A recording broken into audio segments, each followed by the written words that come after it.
What's up, everybody? How y'all doing out here? Today's guest is progressive polyrhythmic drummer Alex Cohen's second appearance, actually, on the podcast. But only this time we were celebrating the release of his new book, Ultimate Progressive Drumming, which just came out last week. Hot off the presses. But we got to delve into the arduous task of developing the exercises and the unexpected roadblock he hit on the final chapter, which is quite a crazy story. We also got into the many books that were influential to him, as well as other books that are crucial within the educational sphere and in one's pursuit of developing independence as well on the kid. So check it out and get a little lesson in the process. Ultimate Progressive Drumming is available through Hudson Music and everywhere online. You can also check out Alex's Patreon at Alex Cohen Drums. More info in the description of this episode. Crash Bang Boom Podcast can be found on iTunes Podcast, my SoundCloud and YouTube pages, Stitcher, Luminary, Google Play, Podbean, and more. If you like what you hear, feel free to check it into the previous 160-plus episodes and give me a like, subscription, a positive rating, and or a glowing review, and or all the above. The support is always appreciated. Also, shout out to my sponsor, New Orleans Record Press. If you're looking to put out vinyl for your project, go on over to NewOrleansRecordPress.com to check out the many coloring, packaging, mastering options, and you can add it all up in the real-time quote generator. Need assistance with design or packaging? They can help you, and they print both 12 and 7-inch records in 150 and 180 gram variants, and they print small runs of 100 and larger runs up into the thousands. And that's NewOrleansRecordPress.com. So here we go, y'all. Ultimate Progressive Drumming. Get your hands up on that book. Crash, bang, boom. Crowds go mad with joy. Give the drummer some. Alex Cohen, part 2, 3 years later, better late than never. How you doing, buddy? I'm good. I just it's kind of been whiplash the past couple weeks. I bet you have. Congrats on your new book, man. Ultimate Progressive Drumming. I really appreciate that. Thank you. Yeah, congrats. I imagine in talking to you, I didn't go back and revisit that episode, but I imagine in what I remember about the previous episode was that you had tortured yourself to some degree going through Marco Minnemenn's book, and I can only imagine that in actually putting out a book yourself, this too was possibly torturous as well. I can safely say that it was this summer was not a pretty time period. Yeah. I can tell you that from May to roughly August, I was trying to clock in 8 hours every day. Oh, boy. Basically what happened was I had the book written for Yeah. the most part, actually, over the past 5 years or so. I had an idea for it, but the issue was that my concepts and my ability to just play this stuff were not developed enough to really put my ideas together and feel comfortable with them. And so what I ended up doing was finally in May was when I signed the deal with Hudson, and I started writing it. Yeah. But what happened was I got to the last chapter. Oh, boy. And realized I couldn't play it. So it ended up taking me 5 months of basically killing myself to play the last chapter because I had written something that I was layering hybrid rudiments. So we're talking layering deviled eggs, which are septuplets as right, left, left, right, left, left, right, left, left, over Murphy Shirley's in the feet, which are sextuplets as right, left, left, right, left, left. So you would have this 14/12 effect layered, and your feet have to be able to play the same rudiments your hands do and feel as comfortable with them. In addition, not just playing singles and doubles, but triple strokes as well. So I was teaching myself how to play triple strokes. Basically, I was trying to just push the envelope, raise the bar to a place that people had not done before or had not gone before. And I should say it was 5 months of clinical depression and a serious drinking problem. So I resolved not to drink alone. And I say this sipping this amazing bourbon, but, you know, I'm with you here, Jody, so it's good. But I also don't drink whenever I'm in a bad mood now, and I'm not in a bad mood, so there you go. This is cool. But that's a good distinction, yeah. Yeah, it was my sister-in-law said that, and it was not a fun time period. Yeah. It definitely really pushed me mentally and physically about as far as I've ever gone on drums. Jesus. But the end product was that I felt like I really had raised the bar. And when Pete Drummond, who's this really, really incredible Australian drummer, with Thomas Lang credits him as being one of his favorite drummers. Wow. Pete Drummond actually did say to me in a message that you raise the bar, that really meant something because I have tremendous respect for Pete. And he's one of the benchmarks of how far technical drumming can go. So I really knew, like, maybe I actually did this right. Right. Yeah, man. I mean, I think it's interesting that I suppose prior to going into this, in your mind, you had it worked out that this was something that was possible, but then in actually performing it, you realized this was some seriously complicated stuff. Rhythmic theory is one thing, whereas you're sort of taking ideas or theoretical concepts about layering, rudiments, about soloing, concepts about melodic ideas, how to orchestrate them on the drum set. There are infinite possibilities with those, but the thing is, in order to get those infinite possibilities, you have to be comfortable enough to put your mind aside and really just play those. Your limbs have got to think on their own practically. Your left side has got to be where your right side is. Your feet have to be where your hands are. So ambidexterity is a prerequisite. Obviously, very advanced foot technique, plus very advanced hand technique, plus an understanding of all these polyrhythmic rudiments, plus the base understanding of microtiming and polyrhythmic timing within microtime. It was such a slog and an amount of work. Exactly. That's a really good. Yes, it was a mind fuck and a half. That's wild, dude. And you put yourself through it for the sake of raising the bar and putting this thing out. Yeah. When you saw me 3 years ago, when I first even started this stuff, posting Facebook videos 5 years ago, that was where I wanted to be. Was doing this and really trying to raise the bar and making my mark on. I never did this to be a rock star. Right. I never did this to have huge gigs or be famous like that. That was never my goal. I don't have that personality. I don't really interact with people on that very superficial level. Well, I don't really like going out and kind of schmoozing. That's just never been my thing. I wanted to push the boundaries. And really try and take it to new territory. Wow.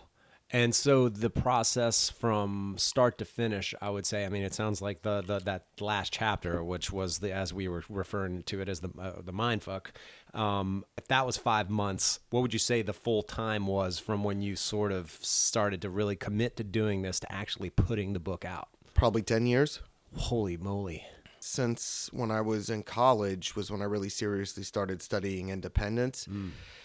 But the difference was, because I was in jazz school, I was getting a lot of information from other sources, not just technical books.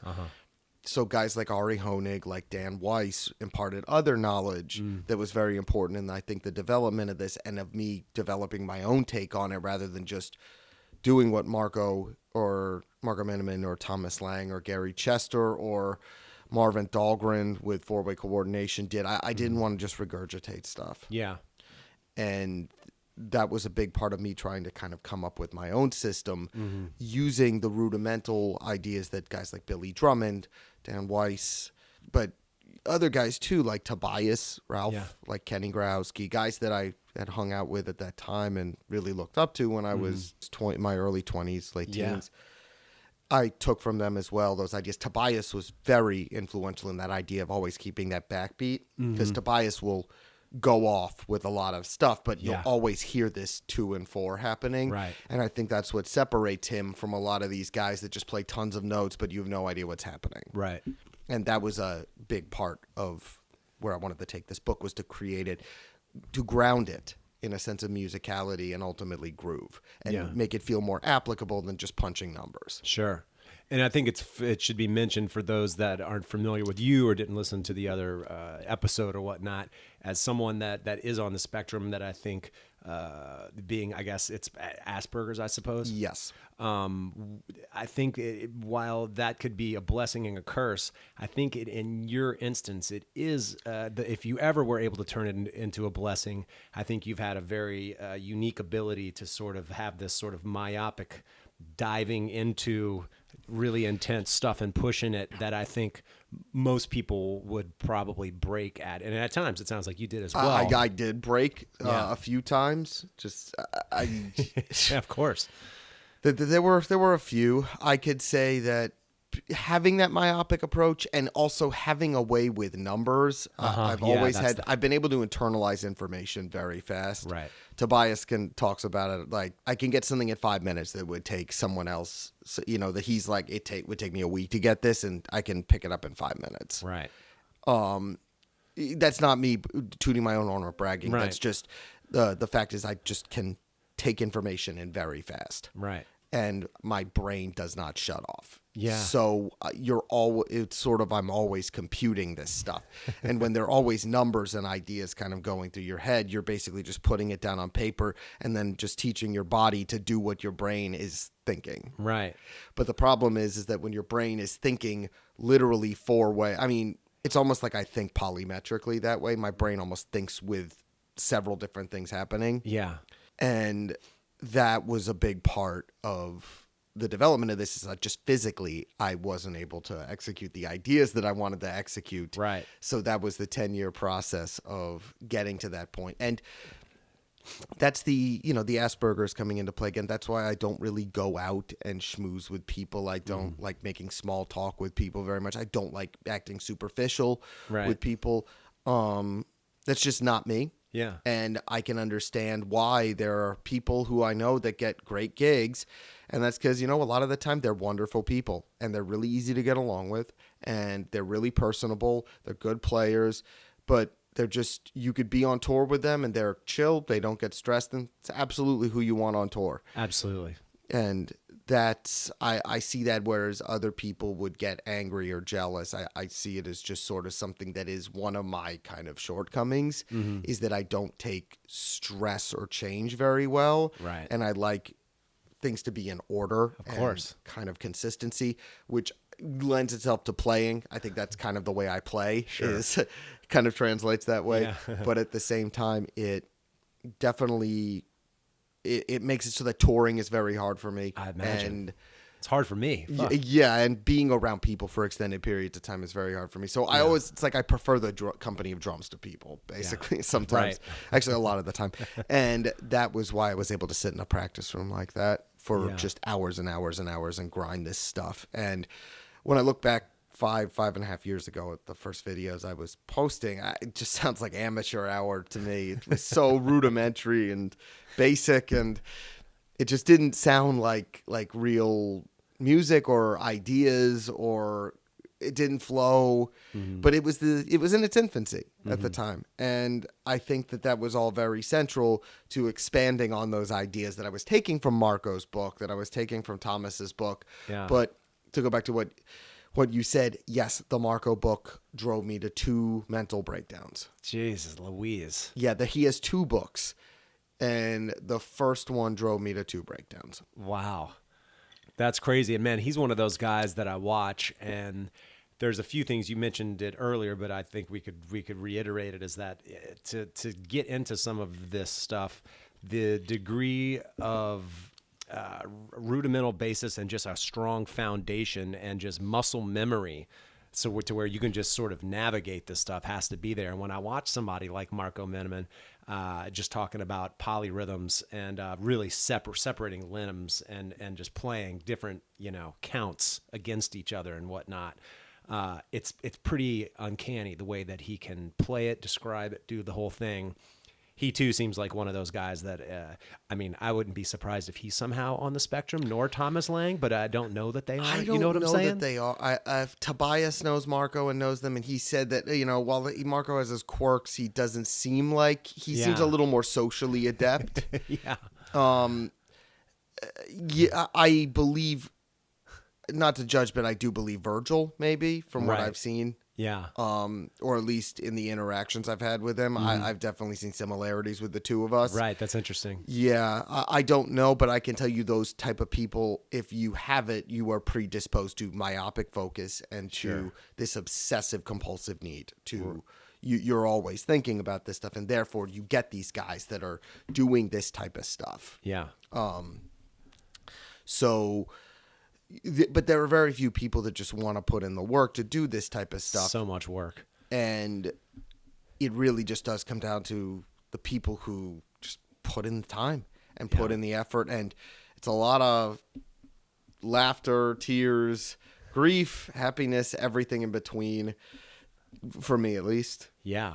It was just a long period of my life that I look back at, and all of this was just very kind of symbolic of things that were happening in my life at the time. All of that. I mean, it was such a long period. I mean, you're talking about a decade of work, Yeah. so there's no shortage of experiences that could happen within a decade. So to sort of look back on that, I imagine that it's tied to no shortage of the spectrum of experiences, obviously. Oh, absolutely. And the spectrum of experiences also helped shape the ideas and how I approach those ideas and why I approach them. Mm-hmm. And if you're grieving or you have feelings of unrequited love or something like that, you want to be in a room and practicing or taking your mind off of it. Sure. And there you have it. Right. That's some of it as well.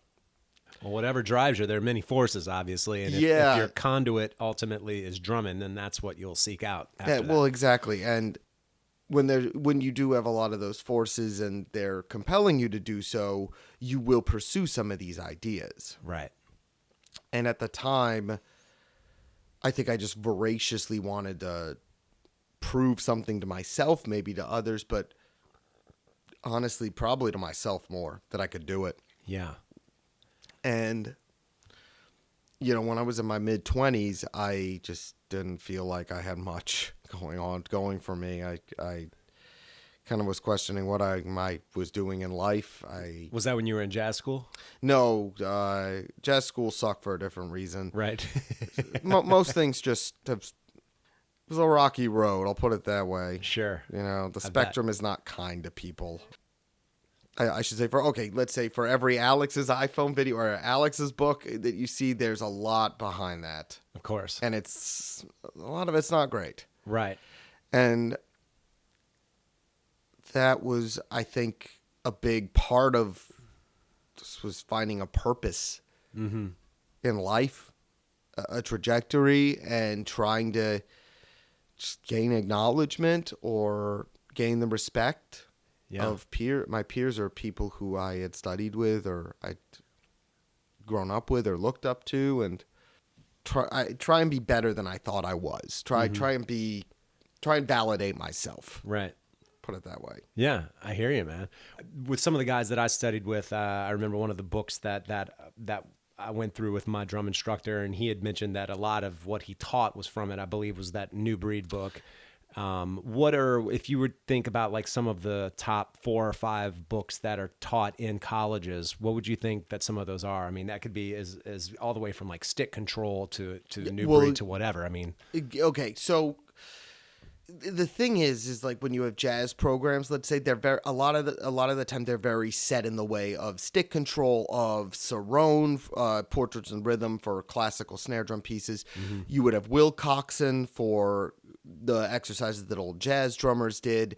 You have the art of bop drumming. You have Beyond Bop Drumming, the John Riley books, and you would probably have advanced techniques for the modern drummer.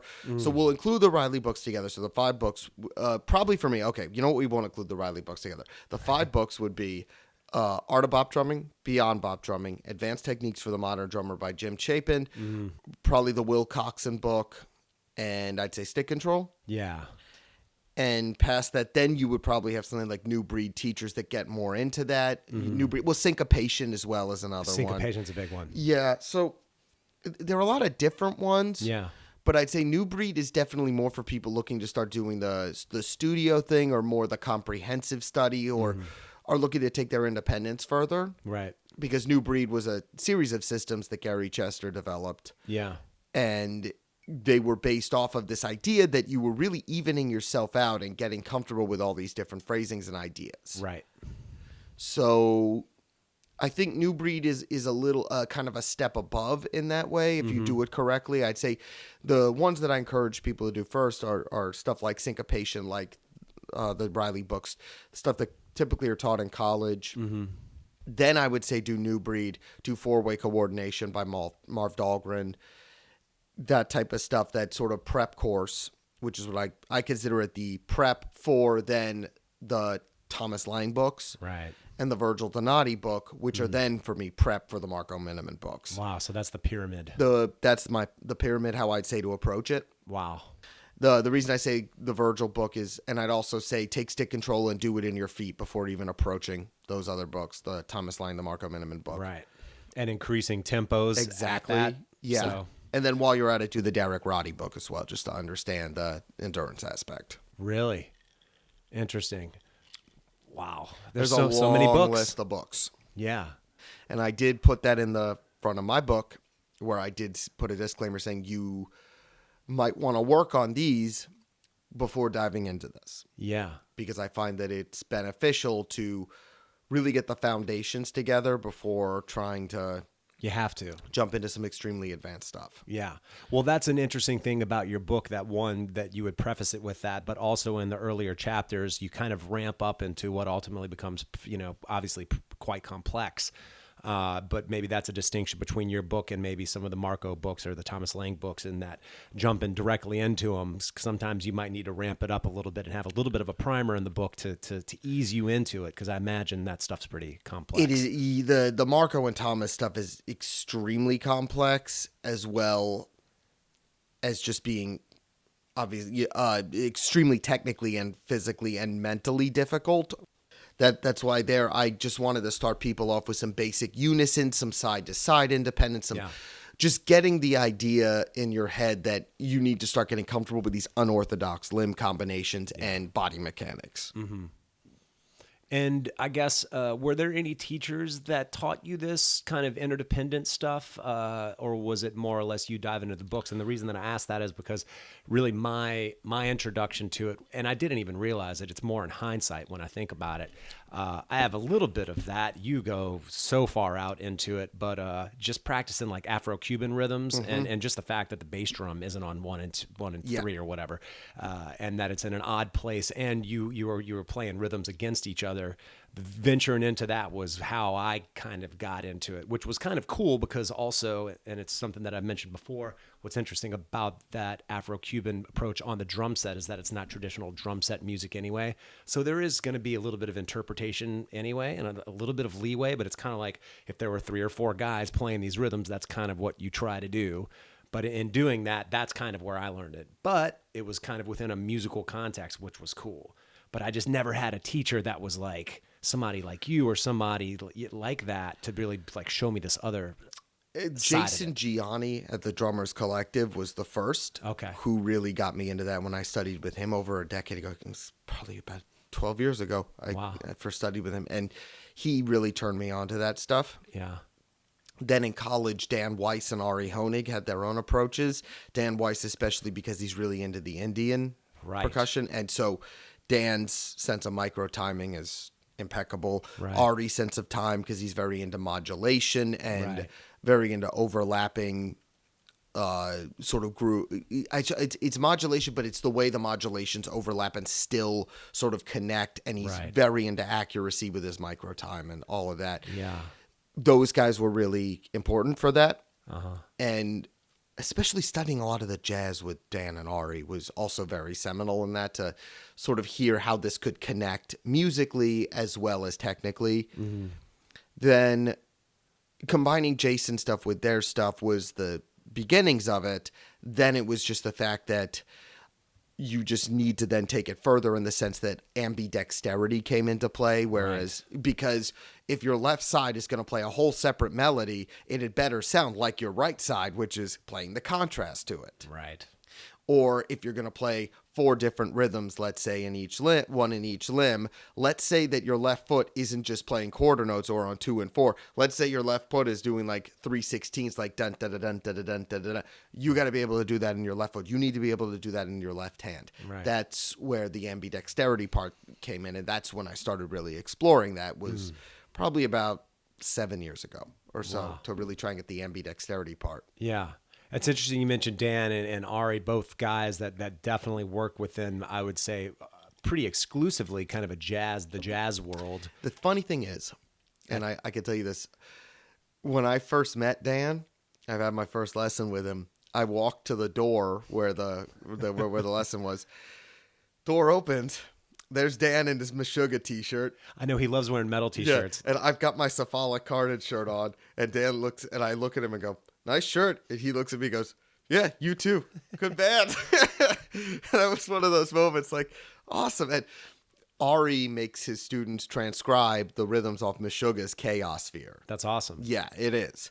So the thing is, those guys are a lot.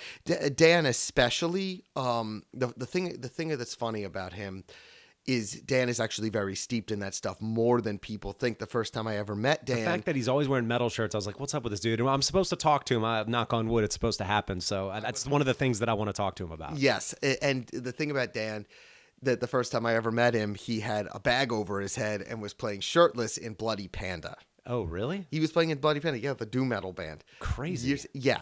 So the thing is, and what's interesting is I've actually seen Dan do improv sets or stuff with Stare Baby, but when he's really kind of he's really allowed to kind of let loose, he can be brutal.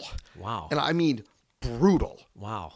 Like full on, just really, really heavy. Wow. And really pulling the metal stops out. And That's I really wild. like that. Yeah. That's wild. Huh. And a lot of people you don't see that side of him because you know him for that. But there was a time when I was at the 55 bar, I saw him doing duo with Ben Monder. And I mean, he pulled out some stuff where it was just that straight, I mean, like Dillinger Escape Plan type, really like pulling the grind out. Right. It was very cool to see. So that was one thing, and I've always liked that he brought that, and I feel like Ari brought the same thing. They have this fire behind their playing that's informed of that, and I think that's really cool. It makes sense that you would also have that connection with them with mutual interests, and also that would kind of be maybe a little bit more of a foray into studying quote unquote jazz with guys like that, where you had that connection, the fundamental connection that you wouldn't otherwise think existed. Right, exactly. And the thing is with, and especially, I remember I included a transcription of Rational Gaze by Meshuggah, and I messaged Dan because I mean, my brain was so fried on this stuff, and I said, hey, do you have do you know the beat for Rational Gaze? Do you have the transcription? He goes, it's in my head. Do the work. I was just like, oh, called out. Good one. 9 years later, he's still being my teacher here. That's amazing. Yeah. That is wild, dude. Well, like I said, we haven't spoken in like 3 years or so. What's been going on aside from working on this book and everything? Playing wise, have you been playing out as much, or have you feel like you've gone through phases where you're focused so much? I've gone through phases where I was just, especially recently, where I was so focused on the book. Yeah. And so that was consumed everything. And I still got Malignancy. I did the Pyrexia tour last year. I did the gig with Nader Sadak last year. I was subbing for Derek Roddy with that. I do a lot of other stuff, a lot of recording stuff. I have the recording studio. I recently did the piece, the classical piece, the double bass, so it's a mallet piece. Oh, yeah, I was seeing some videos of some of that stuff. That looked crazy. The hardest double bass. It was James Ilgenfritz's piece, and Pauline Kim Harris played violin, and it was done. It was that whole Zorn crowd. Right. We all know them. It's sort of that. It was really, the concerts were just that, the Stone residencies, that type of stuff. Yeah. But the hardest double bass I've ever played, bar none. Nothing comes close. Yeah, it was insane. It was absolutely. That was another thing that led to the book, was the fact that suddenly I was having to think rudimentally in the feet. I was literally taking a piece that would be challenging to do in the hands and putting it into the feet, and having to teach myself stickings in the feet, teaching myself how to play all these weird patterns he had written, a lot of quintuplets, sextuplets, modulations, that type of stuff. Double, like, press rolls in the feet. So you were basically doing double stroke rolls that you were trying to sort of simulate press rolls, dynamics, accents, you name it. That thing had everything. Oh, God, that sounds brutal. It was. But it was one of the best learning experiences. I've literally given that thing to people, and the look on their faces is just bewilderment. I bet. Yeah. In fact, I put it up on the Metal Drummer Nerds group on Facebook, and I said, I'll give you a free cymbal if someone could play this page. And Alan Cassidy from the Black Dahlia Murder responds, and he goes, you can keep your cymbal and we'll all keep our sanity. Nice. I bet, dude. I remember I talked to Tobias Ralph. We were talking about him earlier, and he was saying around that time, which I guess was maybe a year and a half ago, something like that. He was saying, "Oh, Alex and I are gonna get together. We're just gonna start bouncing ideas off each other and doing some videos." So that was kind of the genesis of what he has been doing with a bigger social media presence, and the both of you, honestly. Yeah, that was a big part of mine. And honestly, through Tobias was how I met some amazing individuals, people like Scott Pellegrom, Ray Levere, Tony Lewis, Dean James, a lot of those type of people. You had guys like Stephen Michaud, also a lot of these just really great people, great players, really, really big figures in the New York scene. Yeah. So that was a big thing. That was how I got introduced to the Pikesty guys. Nice. Congrats on that as well. Thank you. Appreciate it. It's really, that was just so much of my introduction to that and being exposed to a lot of those people and finally getting recognition. I feel like from like a lot of higher up people, like, wow, okay, this is something different. Right. So that was just really cool to me. And then through Pikesty, I met the guys like Dimitri Fattini. You had guys, Benzel Baltimore from P-Funk, all those, just our whole group of friends that are great people, great players, just wonderful network. Ray's on Pikesty, Ray Levere's on Pikesty, just awesome people. And that was just really cool being introduced to that whole network and making all these new friends that I just consider such amazing individuals. Yeah. And in doing so, working out some of those videos, I've noticed you've been hanging out more and more at the, is it just called The Collective now? I actually Previously studied at the Drummers Collective? Well, it is the Drummers Collective, but I actually studied at the Collective. That was the first place I ever studied. Did? Okay. Yeah, when I was 12, I went and studied with Fred Klatz there. That's nuts, Jesus. So Tobias is a faculty member there. Right. John Longstreth is a faculty member there Right. now. And Murder Hands took place there. It still takes place there. And Tobias and I would just, whenever there was a room available, it looked good on everybody for the school, for us both, to just be like, let's shoot a video and see how it goes. And suddenly our videos were getting 20,000 views. Wow. And all it was just us trading ideas. And then you had Murder Hands, which accumulated hundreds of thousands. Right.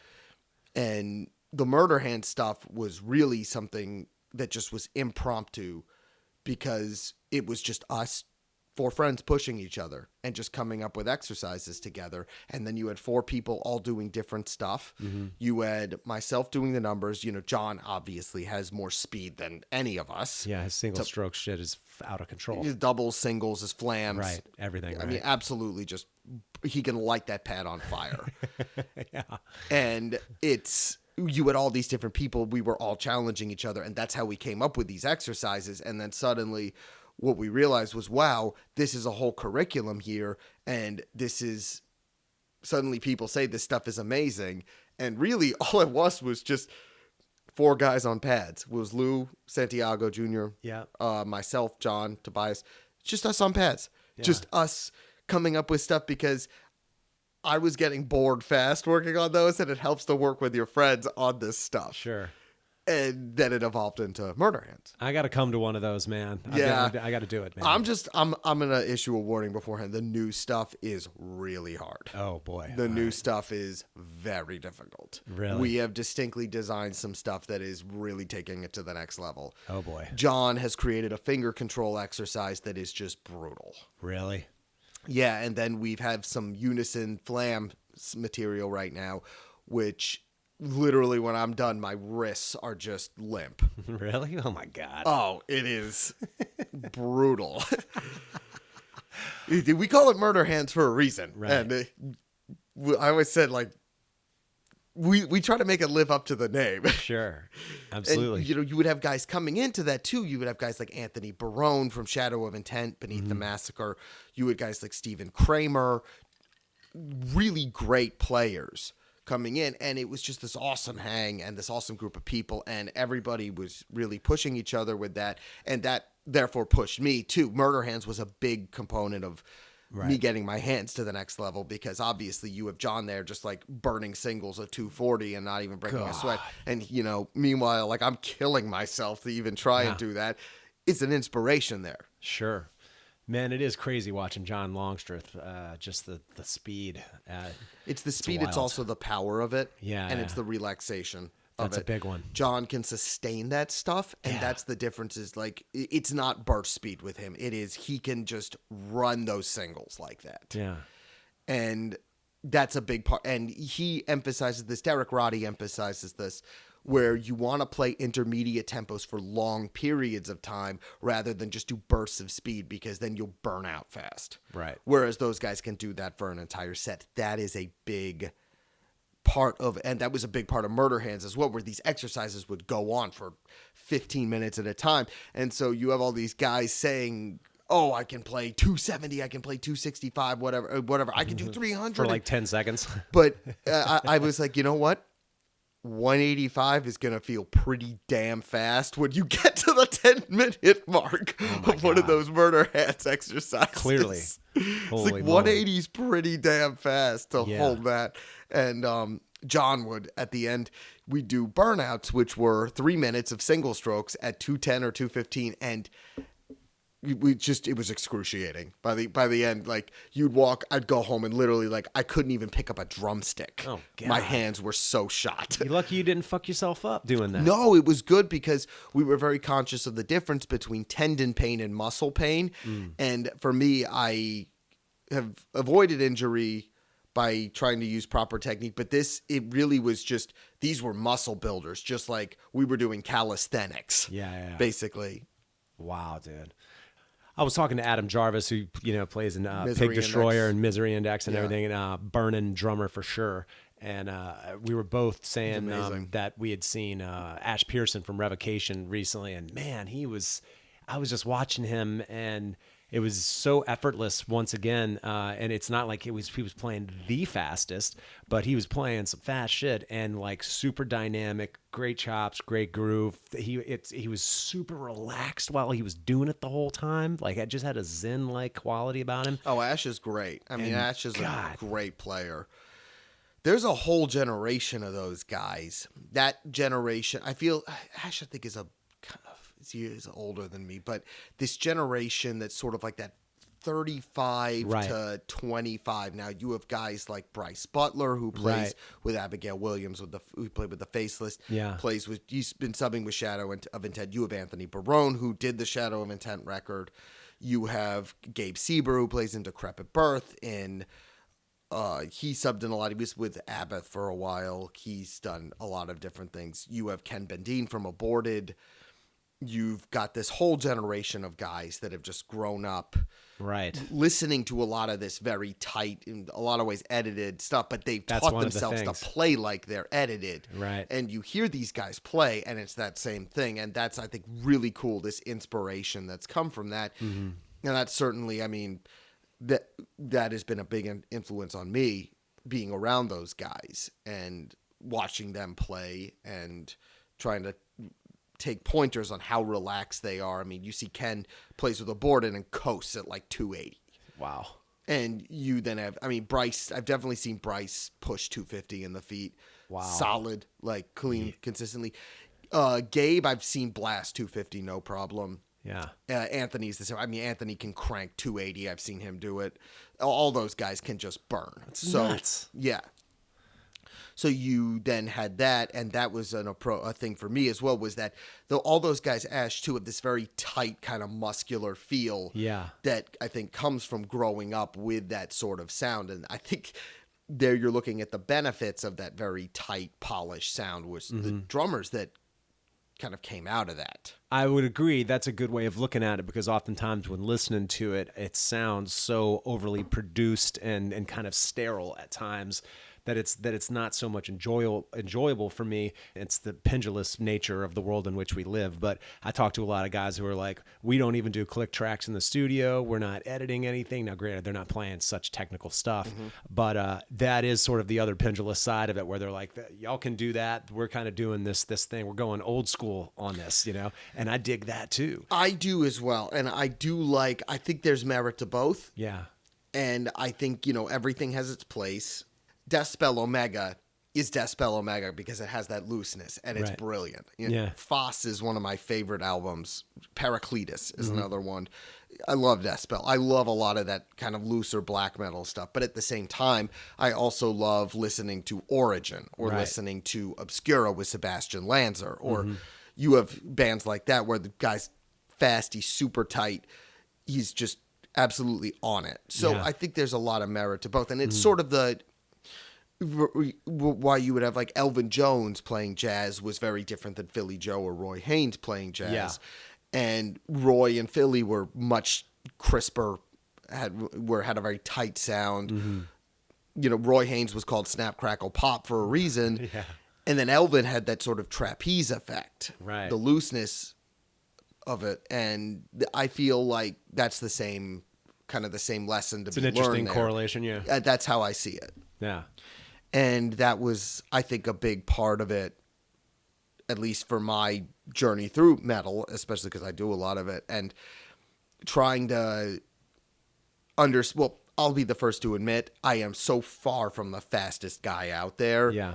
Compared to some of what I've seen, I'm so far Yeah. from approaching that speed threshold. But it was more finding my own niche and what I could do to sort of do something different than what those guys did, because obviously I wasn't going to blast on the same level that those guys were. Right.